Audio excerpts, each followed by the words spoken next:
nosso primeiro candidato na série de entrevistas com os candidatos ao governo do Ceará é o ex-prefeito de Fortaleza, Roberto Cláudio, do PDT. Muito obrigado pela presença, Roberto Cláudio. Gostaria de informar que, a partir de agora, vamos contar 15 minutos, que é o tempo da nossa entrevista no Jornal Band Cidade. Primeiramente, gostaria de perguntar em relação à sua proposta de assumir o governo do Estado. Nos últimos anos, tivemos aí governos do PDT e do PT. O que é que o senhor traz de novo, caso seja eleito em outubro? Rogério, primeiro, muito obrigado pelo convite, agradecer a todos que fazem a Band aqui no estado do Ceará. Essa é a oportunidade da gente poder esclarecer o debate democrático e aprofundar para que a população possa fazer a sua melhor escolha sobre o futuro do Ceará. Porque o que está em jogo é o destino das vidas de mais de 9 milhões de cearenses. Rogério, eu sou candidato para representar o melhor sentimento do povo cearense, aquele que quer mais, aquele que tem orgulho do que já conquistou no passado, e conquistamos muito. O estado do Ceará venceu a mortalidade infantil, conseguiu virar exemplo para a educação, saneou as contas públicas, industrializou o interior, tem um porto exportador, entretanto tem muitos desafios para frente. E eu quero ser o candidato que vai unir a melhor inteligência, a melhor força de trabalho, a melhor capacidade de transformar problema em solução do povo cearense para construir um novo ciclo de prosperidade.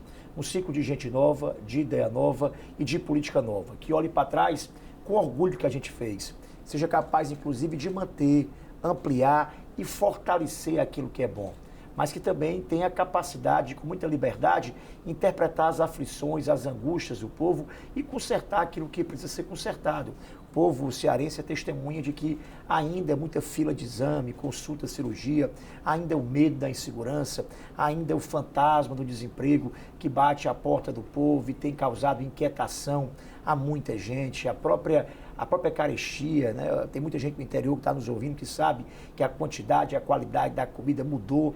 É para essas pessoas e para enfrentar esses desafios que nós estamos colocando a nossa juventude, a nossa experiência de quem foi prefeito de Fortaleza 2 vezes, de quem presidiu a Assembleia, para poder, como eu disse, construir um ciclo novo de prosperidade, principalmente um ciclo de oportunidade aos cearenses. O senhor, durante 8 anos, administrou a capital, conhece bem a realidade aqui de Fortaleza, quais são os problemas, os desafios, e agora, como candidato a governador, tem viajado todo o estado. O que é que muda em relação à situação do interior? Primeiro, é um privilégio poder ser candidato tendo passado por essa experiência. Eu quero sempre colocar uma reflexão para a gente, para todos nós cearenses, nós fazemos isso juntos, né? É muito importante que a gente, quando vai liderar um estado desse tamanho, tenha tido experiência administrativa de liderar, de tomar decisão, de enfrentar conflito, porque governar é uma arte complexa. A gente tem aí, Rogério, hoje, 3 candidatos mais fortes, mas há 2 caminhos muito distintos. Eu, com humildade, sem presunção, apresento a minha biografia de quem já foi prefeito, de quem tomou decisões, de quem pode ser avaliado pelo que já fez. Eu saí como prefeito mais bem avaliado das capitais, saí como prefeito que mais realizou compromissos de campanha. É esse o meu cartão de visitas. E há um outro caminho dos outros 2 candidatos, que é um caminho sem experiência, sem preparo, sem ter mostrado a capacidade já de terem feito algo para o estado do Ceará. Então essa minha experiência de prefeito é que me dá confiança, segurança para dizer ao povo do Ceará que com o nosso governo não haverá risco de retrocessos, de passo para trás, de risco de mexer em alicerces importantes que a gente construiu aqui no estado do Ceará. E agora, claro, é um desafio mais grandioso. Fortaleza é uma cidade grande, complexa, desigual, é a 5ª capital do país e tem desafios próprios de governo. O estado do Ceará é maior e há diversidades diferentes. Há Fortaleza, que tem mais riquezas e oportunidades, mas há também o sertão, há serras, há regiões com distintas realidades. E a gente precisa governar com olho em cada região. E uma das marcas que eu quero levar ao governo do estado é uma marca que eu pratiquei na prefeitura: andar, me comunicar com as pessoas, interagir com as regiões, aprender com a palavra, aprender com a crítica, porque o diálogo é quem constrói a qualidade de um governo. Eu aprendi fazendo aqui em Fortaleza e quero levar essa minha experiência para o estado inteiro. Se você me perguntar qual é o desafio de um governo do estado que é distinto do desafio de uma prefeitura de Fortaleza, eu diria que há tarefas muito comuns, que é governar para o povo, governar para quem mais precisa, ter ter abertura para a crítica, ter capacidade de unir as pessoas, liderar, engajar as pessoas para processos de mudanças. Mas o governo do Estado, especificamente, tem tarefas um pouco diferentes da Prefeitura. Uma delas é a segurança pública. Uma outra delas é organizar a saúde do Estado inteiro. Uma terceira é organizar o processo de desenvolvimento econômico do Estado todo. E essas três tarefas são prioridades para a gente. Na primeira, na verdade, a primeira que é a segurança, a gente precisa descentralizar os esforços, precisa garantir mais inteligência, mais integração entre Polícia Civil e Polícia Militar, aumento de efetivo, mais capacidade de treinamento e mais valorização dos nossos policiais. A Polícia Civil, e quem é do interior é testemunha disso, precisa fortalecer sua presença no interior do Estado.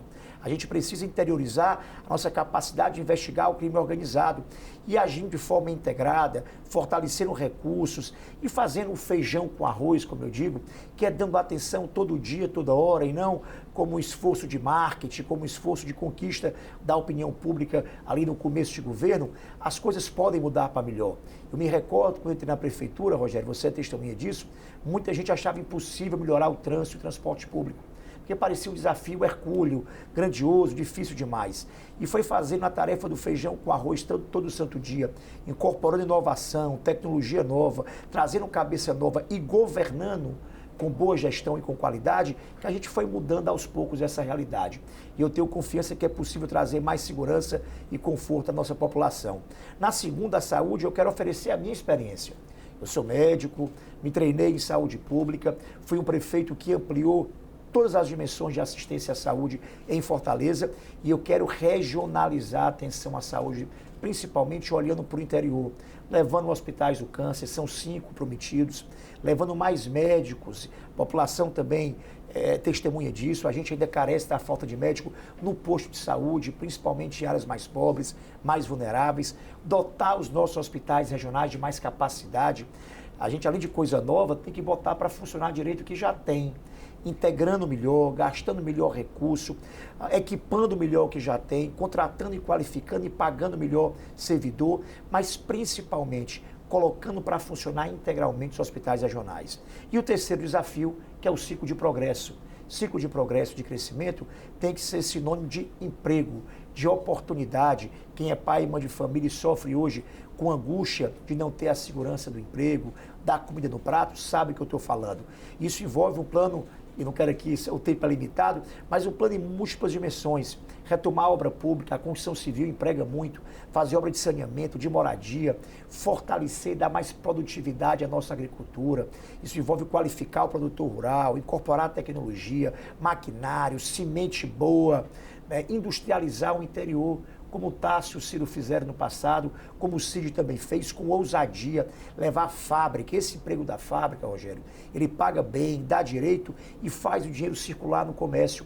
E tem vocação nova também, o turismo sustentável, essas energias do sol e dos ventos, agora também até do hidrogênio, que é uma coisa moderna, que está aí para gerar oportunidade de crescimento econômico, essa economia digital, que pode incluir a nossa juventude. São 700 mil jovens hoje sem formação, sem trabalho e sem emprego, e sem qualificação profissional. E esse tipo de economia pode incluir o jovem, dando a ele domínio de linguagens novas, como do desenvolvimento, da robótica. Há um mundo de oportunidade para criar aplicativo, joguinhos, soluções digitais. Enfim, tem uma oportunidade que com ousadia, equipe boa, experiência e preparo, é possível sim a gente tirar do papel esses sonhos e transformar em realidade para o nosso povo. Candidato, vamos falar aqui um pouquinho de educação. Ceará é referência nacional em relação ao bom desempenho dos alunos das escolas públicas. Como manter esse padrão e fazer isso crescer também para municípios menores no interior do estado? Uma das tarefas de governar bem é ter consciência que é preciso continuar as coisas boas, continuar e aprofundar as coisas boas. Eu fui eleito a primeira vez prefeito, você lembra bem, numa eleição em que eu era oposição, uma oposição dura à época. E a primeira coisa que fiz, quando fui eleito, foi entender aquilo que era bem avaliado pela população, aquilo que o povo gostava, apreciava. Não é porque eu vinha para iniciar um novo governo que eu tinha que negar um passado de coisas boas. E fiz isso. Você lembra que tinha um Cuca? O Cuca era uma ideia boa para a juventude. Fui lá, entreguei mais 2, comecei a construir mais 2, ampliei essa política de juventude e fiz de Fortaleza, por exemplo, a cidade que teve das capitais o maior orçamento para a juventude do Brasil inteiro.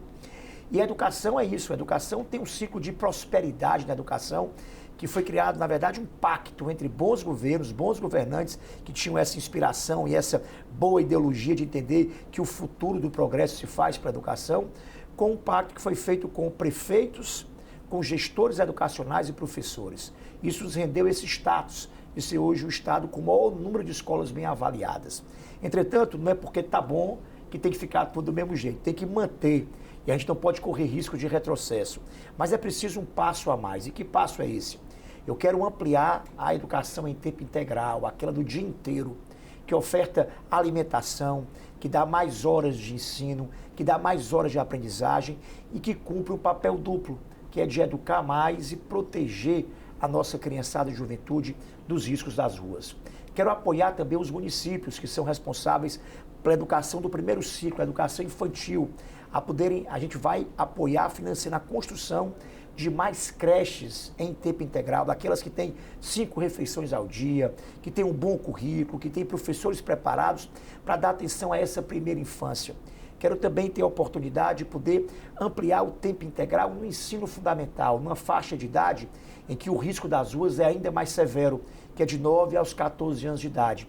Essa é uma responsabilidade dos municípios, mas eu quero ajudar os municípios a implantar o tempo integral onde não tem. Quero fortalecer a matemática, o aprendizado de uma segunda língua. Quando você domina hoje o inglês, o mundo está perto de você. Nesse mundo digital, quanto mais você fala inglês, mais oportunidade de emprego você tem. E quero fazer uma coisa nova, que é criar uma linguagem nova para a escola. Um projeto chamado Geração Digital. Essa coisa de você se acostumar a mexer no computador, no celular, não ser só uma coisa de prazer, de brincadeira, ser uma coisa de oportunidade de um novo emprego. Queremos fazer isso também dentro da escola. E, por fim, queremos transformar a educação em oportunidade para trabalho, principalmente para os jovens. Queremos fazer uma rede estadual, envolvendo as escolas profissionalizantes, o próprio Instituto Centec, que está antigo, que tem um papel enorme, mas não está formando mais para as carreiras que tem vaga de trabalho, envolvendo as universidades públicas do interior, porque o sonho de um jovem de 17, 16 hoje, 16 anos que termina o ensino médio, é poder entrar na faculdade, fazer medicina, veterinária, agronomia, direito. A gente quer ampliar essas oportunidades também pelo interior. É dar oportunidade para qualificação e para a formação profissional da nossa juventude. É educação como instrumento de aprendizagem, para o jovem aprender e se libertar e ter a possibilidade de construir seu próprio caminho, mas a educação também como caminho para reduzir desigualdades e dar mais oportunidade. As pesquisas eleitorais estão mostrando aí um acirramento aí dos 3 principais candidatos nessa reta final de campanha. Qual é a estratégia agora para essa reta final aí, visando o primeiro turno no dia 2 de outubro? Pesquisas são sempre termômetros importantes, eu não diminuo a importância delas não. Mas elas variam porque a opinião do povo varia mesmo.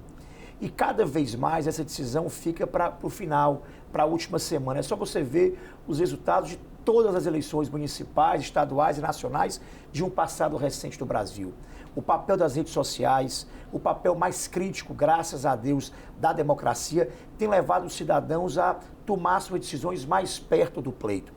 O que interessa é que será uma campanha de 3 palanques competitivos, em que a decisão do povo se baseará na verdade de cada palavra, na capacidade de cada candidato e candidatura ter uma proposta que pareça viável e na experiência também de cada candidatura de transformar essa proposta em realidade. Eu tenho tido muita alegria de sentir nas ruas a animação, o crescimento da campanha e esse é para mim, na minha experiência de alguém que está há algum tempo na política já, esse, na verdade, o melhor termômetro de uma campanha. Estamos chegando na reta final com muita força, com muito apoio, mas, repito, com muita humildade também, porque essa decisão é a decisão do povo e a gente vai a cada momento tentar fazer chegar ao povo a nossa mensagem, que é o desejo de construir um momento novo, de avanços, de mudanças para melhor, de garantia das coisas boas, de correção das coisas ruins, mas também da construção de um novo ciclo histórico para o Ceará. Candidato, o senhor tem aí 40 segundos aí para fazer as suas considerações finais. Muito obrigado e mais diretamente me dirigir ao cearense. Me dê uma oportunidade, me dê uma confiança, porque eu quero, junto com vocês, fazer história, mudar para melhor a vida do nosso povo. A minha experiência, a minha biografia é o que eu tenho a apresentar para vocês. Mas a minha paixão e a minha vontade de fazer é a grande diferença. Muito obrigado.